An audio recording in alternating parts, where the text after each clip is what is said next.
नमस्कार, SBT news में आपका स्वागत है। पेश है 20 जून सोमवार दोपहर 1:15 बजे राजस्थान की बड़ी खबरें। राहुल गांधी से ईडी पूछताछ का विरोध कर रहे कांग्रेसी नेताओं कार्यकर्ताओं को हिरासत में लेने और कांग्रेस मुख्यालय में पुलिस घुसने को लेकर मुख्यमंत्री अशोक गहलोत ने केंद्र सरकार को निशाने पर लिया है।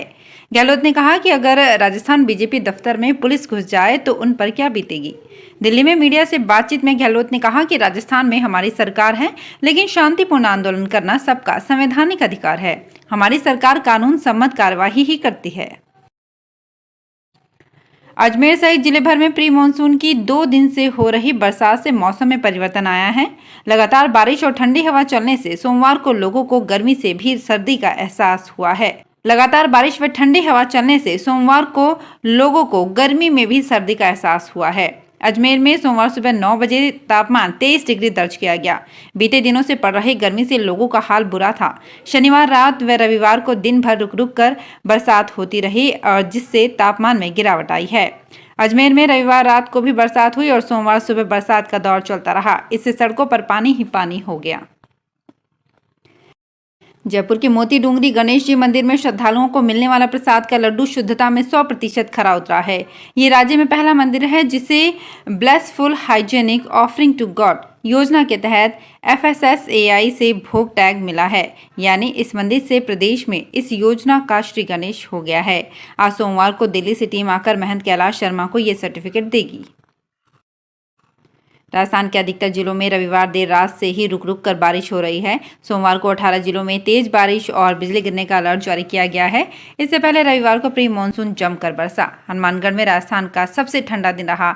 जोरदार बारिश की वजह से हनुमानगढ़ का अधिकतम तापमान लुढ़क कर 29 डिग्री सेल्सियस पर पहुंच गया। जयपुर में सुबह से रुक रुक कर बारिश का दौर जारी रहा। इससे सामोद में झरना बहना शुरू हो गया। फूड डिलीवरी के ऑर्डर को कोई रिजेक्ट नहीं किया, लेकिन इस साइकिल की वजह से कंपनी में शिकायत हो गई और नौकरी से निकाल दिया। ये कहानी है भरतपुर के राम बाबू की। राम बाबू पर लोन है। घर परिवार सभी भरतपुर में रहते हैं। 2015 में राम बाबू जयपुर आया था। 15 दिन मूर्तियां घिसने का काम किया। इसके बाद एक कंपनी में करीब 1.5 साल तक ऑफिस बॉय रहा। इसी कंपनी में 3 साल तक पैकिंग करने का काम किया, लेकिन 2020 में कोरोना लॉकडाउन में निकाल दिया गया। पुरानी कार को नई बताकर बेचने का मामला सामने आया है। पीड़ित खरीदार को इस बात का पता तब चला जब कार खराब होने लगी और वारंटी खत्म होने के मैसेज मिले। इसके बाद अब अजमेर के पर्वतपुरा बाईपास स्थित मुदगल मोटर्स के मालिक सहित 3 जनों के खिलाफ आदर्श नगर पुलिस थाने में मामला दर्ज कराया गया है। पुलिस मामले की जांच में जुटी है। देलवाड़ा रोड ब्यावर के मनीष सैनी पुत्र आनंदी लाल महावर ने रिपोर्ट देकर बताया कि उन्होंने अपनी बहन संगीता महावर पुत्री आनंदी लाल के नाम से 8,75,277 रुपए अदा करके 25 फरवरी 2020 को कार खरीदी थी। पर्यावरण को बढ़ावा देने के लिए वन विभाग ने पौधारोपण के लिए इन दिनों अभियान चला रखा है। हर वर्ष की तुलना में इस बार पौधे लगाने की संख्या को बढ़ाया गया है। वन विभाग ने इस बार 55,000 पौधारोपण का लक्ष्य रखा है। स्थानीय वन विभाग की हाथीमताई व जुंजाणी नर्सरी से पहली बार सबसे ज्यादा 55,000 पौधे वितरण को लेकर तैयार हो रहे हैं। रामसिंह रोड स्थित हाथीमताई नर्सरी में वन विभाग की ओर से 32,000 विभिन्न प्रजाति के पौधे तैयार किए गए हैं। भीनमाल बागोड़ा रोड स्थित जुंजाणी नर्सरी में भी 23,000 विभिन्न प्रजाति के पौधे तैयार किए जा चुके हैं।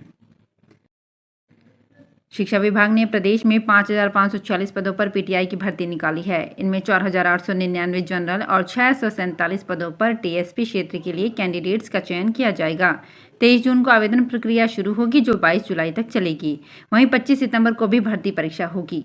इससे पहले वर्ष 2018 में तत्कालीन वसुंधरा राज्य सरकार ने एक साथ 4500 पदों पर ग्रेड 3 के पीटीआई की भर्ती की थी। इस भर्ती के लिए 18 से 40 साल तक के प्रत्याशी आवेदन कर सकते हैं।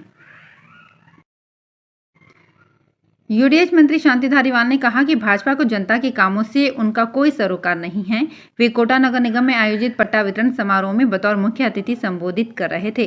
प्रशासन शहरों के संग अभियान के तहत कोटा दक्षिण नगर निगम की ओर से शहर के गुमानपुरा अशोक कॉलोनी में रहने वाले उन सिंधी समाज के 69 परिवारों को उनका मालिकाना हक सौंपा गया, जो पिछले 50 साल से मकान के स्वामित्व का इंतजार कर रहे थे। मंत्री धारीवाल ने कहा कि जब जब कांग्रेस की सरकार राजस्थान में आई है, तब तक लाखों की संख्या में प्रदेश वासियों को उनके आवास व भूखंड के पट्टे देकर उनको मालिक बनाया है। इस बार भी प्रदेश में अब तक 4 लाख पट्टे वितरित किए जा चुके हैं। राजस्थान के सबसे बड़े एसएमएस अस्पताल में अब जल्द ही नया बदलाव देखने को मिलेगा। इसको लेकर कार्य योजना तैयार की जा रही है। एसएमएस की इमरजेंसी को जल्द ही रेड, येलो और ग्रीन जोन में बांटा जाएगा। इमरजेंसी में आते ही मरीज को चिकित्सक और सीनियर नर्सिंग स्टाफ देखेंगे। मरीज की स्क्रीनिंग कर चिकित्सक ये तय करेंगे कि मरीज की स्थिति कितनी गंभीर है। इसके बाद उन्हें अलग अलग जोन में भेजा जाएगा। रेड यानी गंभीर हालत में आने वाले, येलो कम गंभीर और ग्रीन का मतलब मरीज सेफ जोन में हैं। इसी अनुसार उनका उपचार किया जाएगा। जयपुर के बगरू कस्बे सहित आसपास के ग्रामीण इलाकों में कल सुबह हुई मानसून पूर्व की पहली झमाझम बारिश के बाद बगरू कस्बे के लिंक रोड स्थित खाद बीज की दुकानों पर बीज खरीदने के लिए किसानों की भारी भीड़ उमड़ पड़ी। रबी की फसल बेचकर फ्री हो चुके किसान वर्ग अब खरीफ फसल की बुआई के लिए फिर से जुट गए हैं। 2 दिन से मानसून सक्रिय होने के बाद किसानों ने फिर से खेती की ओर रुख कर लिया है। जोधपुर जिले में 1 दशक से हरे चारे और पानी की कमी, चिंकारे व काले हिरणों के बारे में जानलेवा साबित हो रहा है। वन्य जीवों के घायल होने के वन विभाग के आंकड़ों में भले ही कमी आई हो, लेकिन भटकाव जानलेवा साबित हो रहा है। जिले की वन चौकियों में रेंज के स्तर के अधिकारी नहीं होने से वन्य जीवों का शिकार करने के आरोपी आसानी से बच निकलने में कामयाब हो रहे हैं। तो फिलहाल इस बुलेटिन में इतना ही। फिर हाजिर होंगे कुछ और बड़ी खबरों के साथ। अगर आप भी अपने आसपास की छोटी बड़ी और महत्वपूर्ण खबरों से अपडेट रहना चाहते हैं तो सब्सक्राइब कीजिए हमारे चैनल एसपीटी न्यूज को और प्रेस कीजिए बेल आइकन पर।